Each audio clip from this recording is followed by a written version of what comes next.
ఏడాది మినిమం 2-3 సినిమాలతో వచ్చేసిన సౌత్ ముద్దుగుమ్మలు ఒక్కటంటే ఒక్క హిట్ చూడలేదు. టాలీవుడ్ కోలీవుడ్లోనే కాదు, పొరుగు ఇండస్ట్రీకి వెళ్ళినా ఇదే పరిస్థితి. ఆడియన్స్ ని పూర్తిగా డిసప్పాయింట్ చేసిన సదరన్ బ్యూటీస్ ఎవరో ఓ లుక్కేద్దామా. లాస్ట్ ఇయర్ కిసిక్ బ్యూటీ అంటూ ఐటమ్ సాంగ్ తో కట్టిపడేసిన Tollywood Bollywood makers attention grab చేసిన శ్రీలీల ఈ ఏడాదికి వచ్చేసరికి ఆ గ్రేస్ పదనం చేసుకోవడంలో తడబడింది. 2025లో ఒక్కటి కాదు, 2 కాదు, 3 హ్యాట్రిక్ ఫ్లాప్ నమోదు చేసింది వైరల్ వయ్యారి.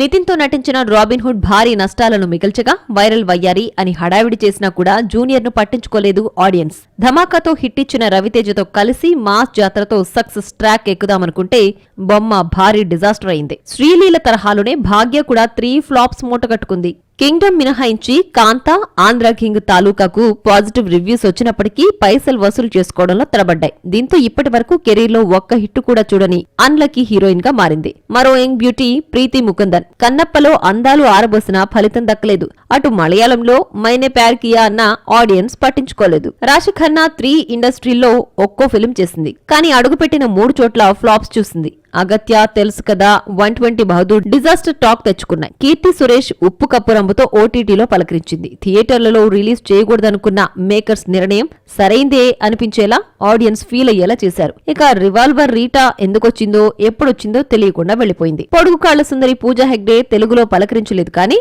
తమిళంలో సూర్యతో రెట్రో, కూలీలో స్పెషల్ సాంగ్ లో నర్తించింది. కూలీలో సాంగ్ తో మెప్పించిన 1000 కోట్ల మూవీ కాస్త 500 కోట్లకే పరిమితమైందన్న ఫీలింగ్ లో ఉండిపోయారు తమిళ తంబేలు. ఇక సూర్య రెట్రో సంగతి చెప్పనక్కర్లేదు. పేరుకు 235 కోట్లు అని పోస్టర్ వేసుకున్నప్పటికీ మాకు నమ్మకాలు లేవు దొరా, అవన్నీ ఫేక్ కలెక్షన్స్ అని కొట్టిపడేశారు అక్కడి ట్రేడ్స్. బీస్ట్ తర్వాత హిట్ చూడని కనిమా 3 ఏళ్ల ఫ్లాప్స్ పరంపరకు జననాయకంతో అడ్డుకట్ట వేస్తుందేమో చూడాలి.